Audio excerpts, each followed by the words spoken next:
오늘도 하나님께서 저와 여러분에게 주는 말씀은 이사야서 24장 13절의 말씀을 통하여 남은 자의 구원과 악인의 심판을 보라 하신다는 말씀의 제목으로 하나님의 말씀이 전부될 때에 하나님의 목적, 계획, 뜻이 잘 들려져서 그 말씀에 순종할 때 주시는 참 복을 마음껏 누리시는 저와 여러분 되기를 주의 이름으로 축원합니다. 지난 시간에 우리 이렇게 끝자락에서 설 지나갔던 이야기가 바벨론의 멸망에부터 시작해서 여기 오늘 읽었던 본문의 말씀 온 세상 심판까지 하나님께서 심판하시는데 이런 말씀들을 우리가 잘 읽어두고 그 사이에 하나님께서 물론 한 나라들이 교만이 문제가 돼서 심판을 받기는 하지만 그래도 그 속에 보면은요 또 하나님께서 하실 말씀들을 넣어놓은 게 있어요. 그게 처음에 바벨론이 멸망한다 하고 바벨론의 심판에 대한 이야기를 하시면서 14장 1절에 가면은 여호와께서 야곱을 긍휼히 여기시며 바벨론을 심판하시는 중에 이스라엘을 긍휼히 여기시겠다 이런 겁니다. 이게 우리가 다 심판받더라도 하나님의 남겨온 자들은 특별한 보호를 받을 수 있기도 합니다. 있기도 한데 전적 그런 거는 아닌 것 같아요. 예시적으로 보여준 것이 성경에는요. 애굽에서 애굽 백성들과 이스라엘 백성들, 유대인들 사이에 하나님께서 열장을 주시면서도 분별했거든요. 여기에는 파리가 있고 여기는 파리가 없고 여기는 빛이 있고 여기는 어둠이 있고 이런 식으로 구분한 게 있거든요. 그런 것들을 봤을 때 마지막 날에 그리고 계시록으로 본다면은 인재앙과 나팔재앙이 이 땅에 임할 때에 하나님을 바로 믿는 사람들은 그 재앙에서 하나님의 은혜와 긍휼로 그 재앙 속에 있게 하신다. 이런 의미가 되거든요. 여기도 역시 13장부터 24장까지 온 나라를 마지막에 가면 다 심판하겠다라고 하시면서 그런데 그 중간에 이런 말씀을 하신다고. 그리고 뒤에 또 넘어가면은요 17장 4절에 이게 17장 1절에 보면은 다메섹에 관한 경고라 이렇게 했는데 다메섹에 대한 심판의 예언을 하시면서 4절에 보면은요 그날에 야곱의 영광이 시하고 그의 살찐 몸이 파리하려니 마치 추수하는 자가 곡식을 거두어 가지고 그의 손으로 이삭을 벤 것 같고 르바임 골짜기에서 이삭을 주울 것이니라. 이거는 회복에 대한 이야기죠. 뭘 주울 수 있고 뭐 먹을 게 있다는 것. 그러나 그 안에 주울 것이 남으리니 감람나무를 흔들 때에 가장 높은 가지 꼭대기에 과일을 두세 개 남은 것 같겠과는 요 남겨온 자, 렘넌트. 항상 우리가 신앙생활 하다가 남이 뭐라 하더라도 남이 어떻게 신앙생활 하더라도 그거 볼 거 없습니다. 내 신앙 내가 추스리는 거예요. 마지막 계시록에 보면은요 구원받은 자의 수를 세할 때 14만 4천 이후에 각 나라와 민족 거기에 각 그렇게 개인 우리가 들어간다고요. 그게 이제 무성한 나무에 가장 먼 가지에 4-5개 나무 같으리니 그렇게 구원받을 자가 많지 않다는 겁니다. 이거 선명하게 이야기를 하죠. 이런 걸 우리가 안 보니까 이스라엘의 하나님 여호와의 말씀이라. 그날에 7절입니다. 사람이 자기를 지으신 이를 바라보겠으며 자기를 지으신 이가 창조주 하나님이죠. 그의 눈이 이스라엘의 거룩하신 이를 뵙겠고 그에게는 악망하고 보려 하면은 만나주시는 분이죠. 어떤 식으로든 그죠. 자기 손으로 만든 제단을 바라보지 아니하며 자기 손으로 만든 거면 완전히 이제 회개하고 마음을 돌렸다. 우상숭배 끝났다. 그런 말입니다. 자기 손가락을 지은 아세라나 태양성을 보지 아니할 것이며 그날에 그 견고한 성읍들이 옛적에 이스라엘 자손 앞에 버림받은 숯불 속에 처소와 작은 산꼭대기의 처소 같아서 황폐하리니 이는 내가 내 구원의 하나님을 잊어버리고 내 능력의 반석을 마음에 두지 아니한 까닭에 그렇게 됐지. 우리는 그러면 이 말씀이 지금 오늘 새벽에 우리에게 읽혀지게 하는 것은 우리 마음속에도 드러난 우상숭배가 있었잖아요. 거기에 대해서 우리가 마음이 다 편치 않잖아요. 그게 나는 잘한다고 했는 것이 우상숭배였고 나는 멋지게 한 믿음으로 믿음생활을 했다 했는데 내용을 봤더니 하나님을 잘 알지 못하는 겁니다. 내가 그런 실수에 대해서는 하나님께서 회개하고 돌아오시면 분명히 그는 용서합니다. 이게 모르고 했는 거니까. 이게 모르고 했다는 것이 처음에 신명기 31장 9절과 13절의 말씀에 하나님의 명령 중에 성경을 가르치고 통독하라는 거거든요. 읽으라는 거거든. 그래서 예수 믿게 된 우리가 하나님의 말씀을 읽기는 읽죠. 지금도 걷지나가면서 읽기도 하고, 우리가 우리말로 하면은 정독을 해야 됩니다. 정독을 하되 이 말씀을 한번 배우면 더 좋고, 배운 말씀을 정독해도 좋고, 공부해야 됩니다. 공부해서 하나님을 정확하게 찾아야 됩니다. 성경에서 성경을 정독하고 성경 앞에서 애를 갖추고 정확하게 읽으려 하는 사람이 어떻게 성경을 하나님을 안 만나주겠습니까? 말씀 속에서. 그렇게 만난 하나님을 내 마음속에 그려야 되는 거죠. 안 그러면 거의 우상됩니다. 거의 자기 편의 하나님을 그리거든요. 자기 손으로 만든 거나 똑같은 거지 뭐 그게. 11절에 심는 날에 울타리를 두르고 아침에 내 실을 잘 바르가도록 하였으니 근심과 심한 슬픔의 날에 농작물이 없어지리라. 근심에 심한 슬픔이 없어지니까 즐거움과 기쁨이 있겠죠. 그리고 이제 12절에 오면은요, 슬프다. 많은 민족이 소동하였으되 바다 파도가 치는 소리와 같이 그들이 소동하였고, 열방이 충돌하였으되 큰 물이 몰려온 것 같이 그들도 충돌하였도다. 전쟁이 있었다는 이야기죠. 열방이 충돌하기를 많은 물이 몰려온 것 같이 하나 주께서 그들을 구주시리니 그들이 멀리 도망함이 산에서 겨가 바람으로 이래 불불불 날아가는 것처럼 티끌이 없이 다 날아가 버렸다. 같고 폭풍 앞에서 떠도는 티끌 같을 것이라. 보라, 저녁에 두려움을 당하고 아침이 오기 전에 그들이 없어졌나니 이는 우리를 노력한 자의 몫이요 우리를 강탈한 자의 보응이라. 조건이 여기는 무엇입니다? 회개한 사람들에게 이런 것을 맛보게 한다는 거예요. 회복을 준다는 겁니다. 그게 제대로 회개하는 것. 우리는 신약시대에서 하니까 신약시대의 회개라는 것은 자기가 가던 길을, 하나님과 등지고 가던 길을 중지하고 완전 또 돌아서서 제자리 돌아오는 겁니다. 이게 회개거든요. 회개에 대한 예수님 잘못했어요. 뭐 이 정도 이런 회개 갖고 회개라고 칠 수 없잖아요. 성경은 알면 알수록 더 정확하고 더 분명하게 알게 되는 거거든요. 그리고 이제 18장 1절에 슬프다 구서하면서 이디오피아에 대한 19장 1절에 애굽에 대한 경고라. 그리고 그 안에 보면은요, 애굽을 이야기하면서 18절에 애굽 나라의 복을 이야기합니다. 그날에 애굽 땅에 가나안 방언을 말하며 만군의 여호와를 가리켜 맹세하는 5 성읍이 있을 것이며 그 중에 하나가 멸망의 성읍이라 칭하리라. 그 날에 그게 애굽 땅 중앙에 여호와를 위한 단이 있겠고, 이거는 엄청난 이야기죠. 지금 훗날인데 이때 이 일이 있고 애굽에게 심판을 이야기하면서 애굽 땅의 훗날에 여호와의 단이 있다.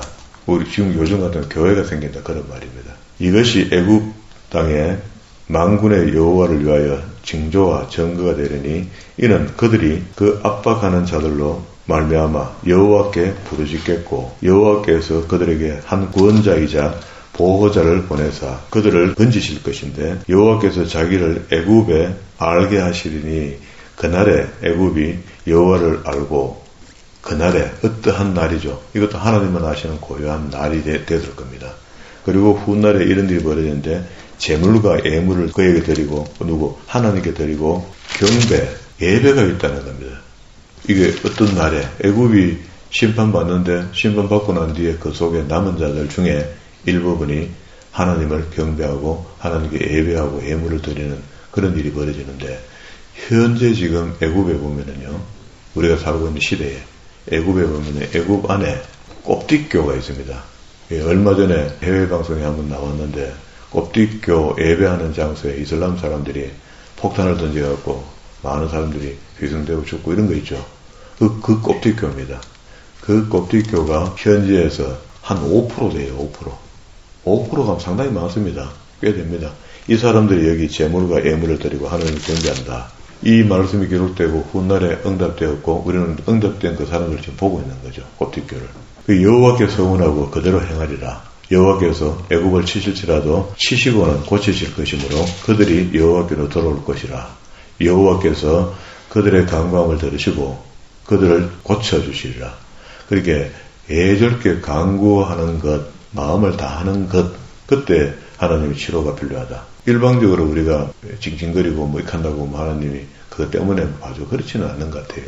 그래도 우리가 눈물을 흘리고 기도한다는 것은 회개가 필요하고요. 아파하며 힘들어하며 기도하는 이런 것들 있잖아요. 그날에 애굽에서 아수르로 통하는 대로가 있어 아수르 사람은 애굽으로 가겠고 애굽 사람은 아수르로 갈 것이며 애굽 사람이 아수르 사람과 함께 경배하게 되는 날이 온다.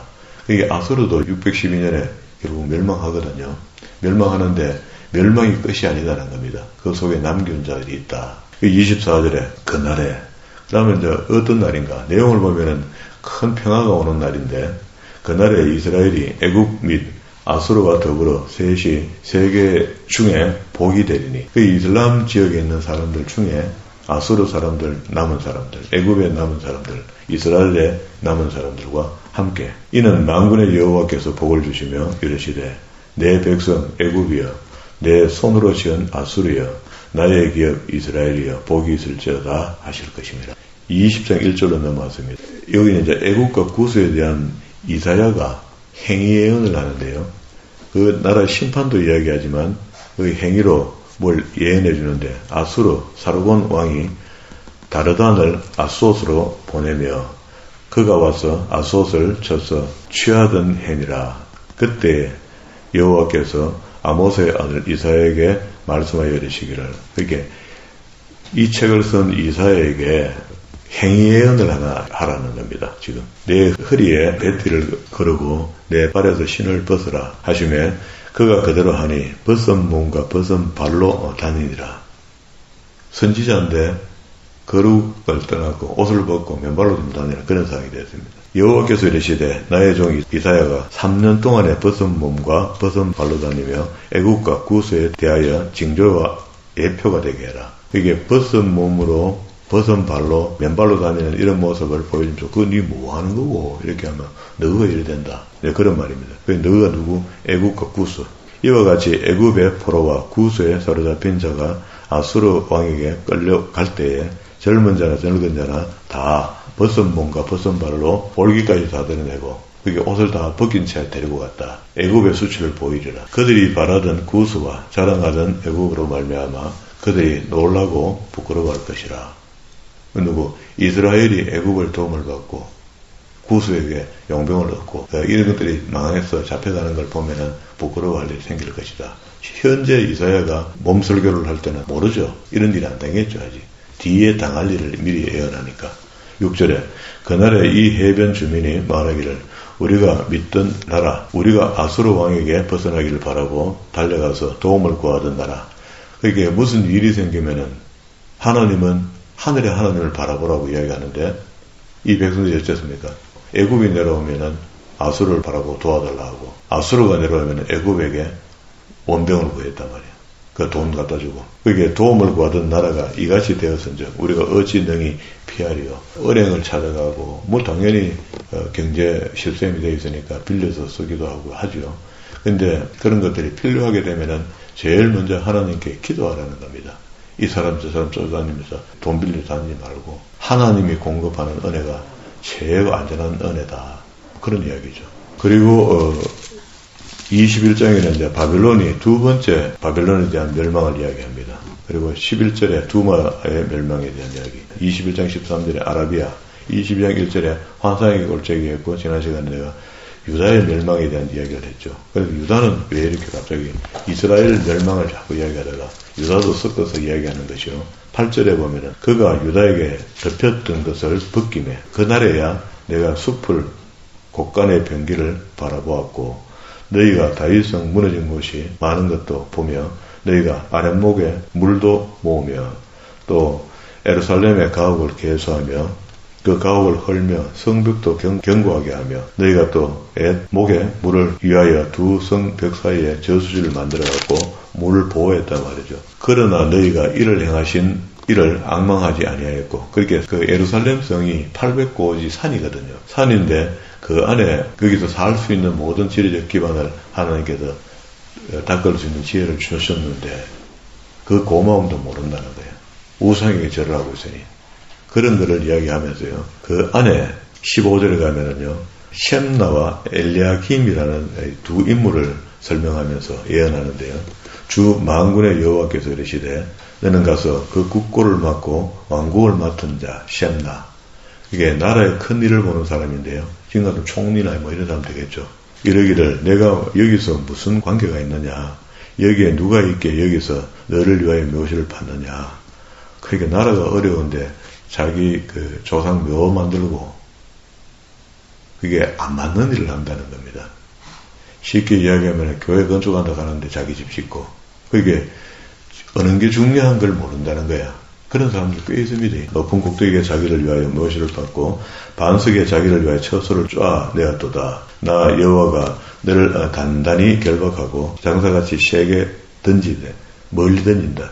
반드시 너를 모질게 감싸서 공같이 광막한 곳에 던질 것이며, 또 주인의 집에 수치를 끼치는 너여, 내가 그곳에, 그게 하나님의 집에, 그게 이게 종교도시니까, 그런데 그 집에 살림을 받은 사람이 자기 중심으로, 우리 요즘 같으면 돈을 마음대로 썼다 말이죠. 영광의 수레도 거기 있으리라. 내가 너를 내 관직에서 쫓아내며 내 지위를 낮추리라. 누구? 15절에 셈나. 셈나라는 관직에 있는 사람이 있었는데, 남유다에. 또 하나 더 이야기합니다.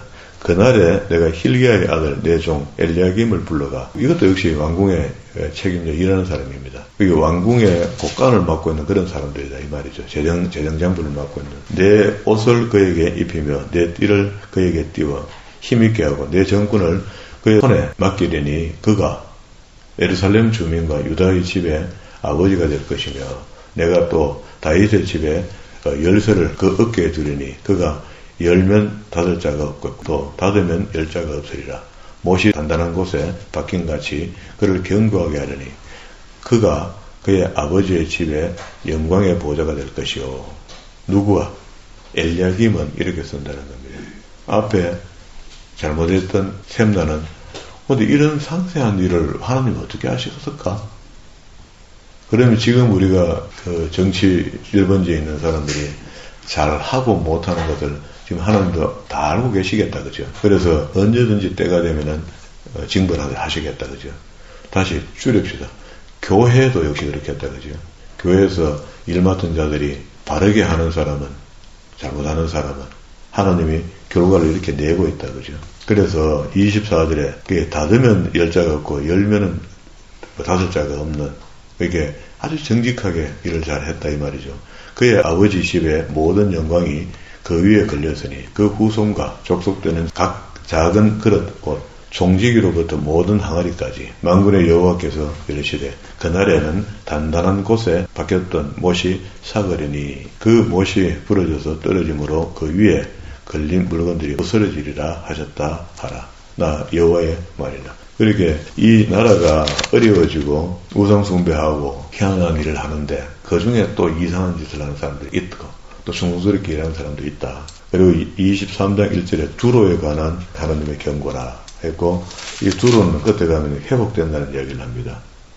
1절부터 18절까지 이야기하는데 15절에 보면 그날부터 두로가 한 왕의 연한같이 이 70년 동안에 잊어버린 바 되었다가 70년이 찬 후에 두로는 그 기생의 노래같이 될 것이라. 쭉 내려오면 17절에 70년이 찬 후에 여호와께서 두로를 돌아보시리라.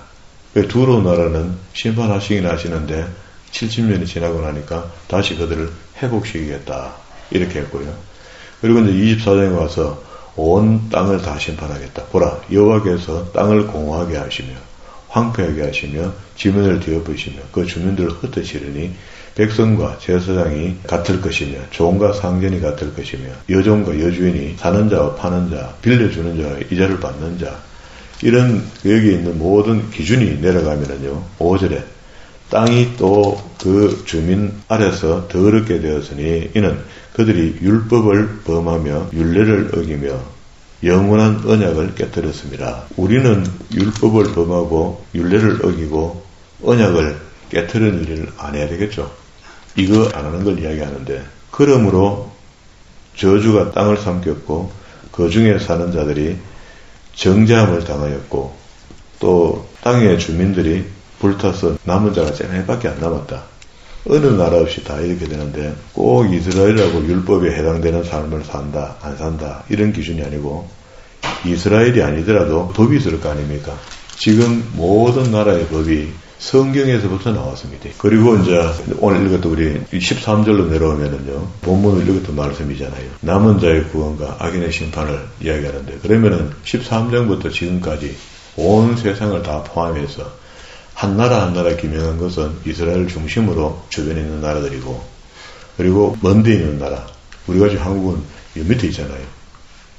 지도로 보면은 멀리 있는 나라까지 다 온 땅이 다 포함이 됐고, 그리고 그 모든 인류, 인간들에게 주시는 하나님의 구원과 심판입니다.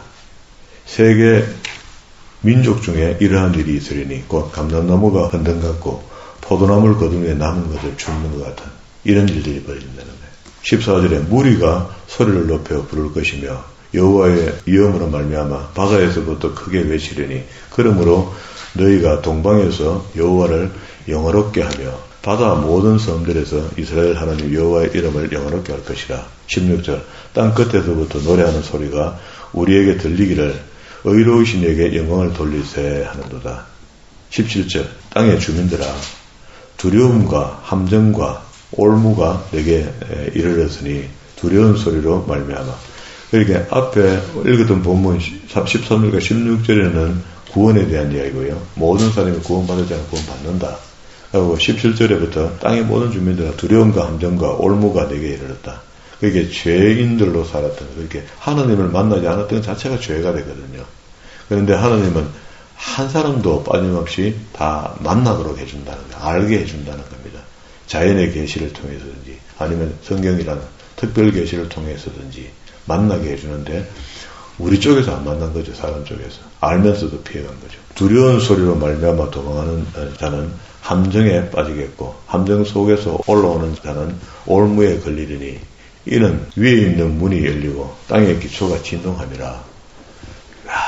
이건 뭐 땅의 기초가 흔들리는 것은 지진으로 묘사할 수 있겠고 하늘의 문이 열렸다는 창이 달렸다는 이야기인데 이게 원래 과학이 이야기하는 우주를 사진 찍고 보고 하는 이거 말고 성경대로 이야기한다면요 온 공창이 물입니다. 사람이 갈 수 있는 한계가 있고 끄여져 있고 그 너머는 전부 물로 돼 있다가 그게 창이 열리면 밑에 땅에 다 쏟아진다 그런 말이거든요. 땅이 깨어지고 깨어지며 땅이 갈라지고 갈라지며 땅이 혼돈하고 흔들리며 땅에 취한 자같이 비틀거리며 원두막같이 흔들리며 그 위에 죄악이 중함으로 여기 흔들리고 갈라지고 우리가 그 서 있는데 비틀거리고 하는 거 이건 전부 다 지금 진도 한 5가 넘어서면 불안해지고 7 넘어서면 거의 뭐 파괴가 일어나고 10 넘어서면 거의 멸망합니다. 멸망해. 이런 게 지진인데 이걸 하나님이 하신다는 것을 우리가 깨닫고 있어야 되는데 이판 저판 지판이 움직여갖고 우리가 지진이 조금 일어난 걸로 자꾸 축소시키는 겁니다. 하나님의 징계로 받아들이면 회개가 있겠죠. 그 옛날에 니느웨성에도 그리 잘 먹고 잘 사던 나라가 회개를 요구하니까 회개했잖아요. 하는 것처럼 우리도 그래야 되는데 그래 안 되는 것 같아요. 이게 마귀의 세력이 이 땅의 건설을 잠정적이지만 잡고 있기 때문에 하나님의 뜻이 잘 안 통하는 것 같아요. 그래도 통하는 우리는 또 좀 잘해야 될 건데 우리도 또 엉망을 한다. 21절 그날에 여호와께서 높은 데서 높은 군대를 벌하시며 땅에서 땅의 왕들을 벌하시려니 이게 하나님이 이 땅을 지판을 흔들면서 과학적으로 괜찮다 하는 그 땅에 가서 하나님이 책망하신다 그런 말입니다. 그들이 재수가 깊은 옥에 모임같이 모이게 되고 옥에 갇혔다가 여러 날 후에 형벌을 받을 것이라. 23절 그때에 달이 수치를 당하고 해가 부끄러워한다. 기능을 모한다 이런 말입니다. 달이 안 되고 해가 안 되고 무슨 소용이 있습니까? 사람이 사람같이 않으면 그것도 무슨 소용이 있습니까? 이는 만군의 여호와께서 시온산과 예루살렘에서 왕이 되심으로 그게 아까 동방이라 했던 그건 말이야. 예루살렘 성전이 있는 그거. 그 장로들 앞에서 영광을 내실 것이라 하고 여러 나라뿐만 아니고 온 땅이 다 하나님의 심판 아래 들어있다는 것을 마지막에 와서 천재지변을 통해서 하나님께서 훈련시키신다 하는 것이 분명히 나타났거든요. 우리는 이런 것들을 관가하지 말고 하나님이 진짜 살아계셔서 지금도 여전히 우리를 심판하신다. 이게 그때로 봤을 때는 메시아가 오시면은 어떤 심판이 있을 것이다. 이렇게 생각했을 것인데 메시아가 오시고 난 뒤에 그가 죽음을 이겨버렸잖아요. 우리가 살면서 제일 지금 난관이 죽음의 문제거든요. 죽음을 이겨버렸으니까 죽음을 이기면 다 끝난 게 아니고 죽음을 이긴 그 주님의 말씀을 믿어야 될 거 아닙니까? 믿는다는 게 주님께서 말씀하시기를 내가 또 다시 오리라 했거든요. 감람산에서 올라가는 들려오는 모습 그대로 다시 오시겠다는 그게 재림이거든요. 그 재림을 기다리는 우리는 마지막 이 땅에 있는 지금까지 한시적인 기한을 줘서 땅의 건설을 잡고 있게 한 것은 하나님의 도구죠. 도구. 사단의 세력이. 도구로 사용하는데 왜 도구로 마귀까지 사용해서 우리를 시험하겠습니까? 시험의 도구로 놔뒀다는데. 그게 우리 믿음을 테스트하려는 겁니다. 지금 우리 믿음 없는 사람과 믿음 있는 사람을 마지막 인재앙과 납발재앙을 통해서 심판할 때 되면은 믿음 없는 사람은 가차없이 아까 산 위에서 뒷걸을 날리듯이 바람에다가 다 날아갑니다. 믿음 있는 사람은 그냥 남아있거든요. 이래도 남아있고 저래도 남아있습니다. 그러니까 그 믿음은 정해진 것 같기도 한데 정해지지도 않았단 말이에요. 그러면 믿음은 자기 스스로 성경 말씀을 통해서 하나님 앞에 겸손히 나아가면서 믿음을 쌓아 올라가야 됩니다. 아브라함이 100년 동안 자기 믿음을 성장시켰던 것처럼 우리 믿음도 나이가 들고 연조가 깊어지면 깊어질수록 신앙이 깊어져 가야 된다. 그런 이야기입니다. 예, 사람의 눈을 보고 또 세상에 여기저기 이상한 것들을 보면서 따라가는 것이 아니고 오직 주의 말씀, 성경으로 특별 계시로 주신 이 성경의 말씀을 통하여 나의 믿음을 성장시켜 나가시는, 그래서 그것이 하나님의 선전판이 되는 그런 믿음으로 살아가는 저와 여러분 되기를 주의 이름으로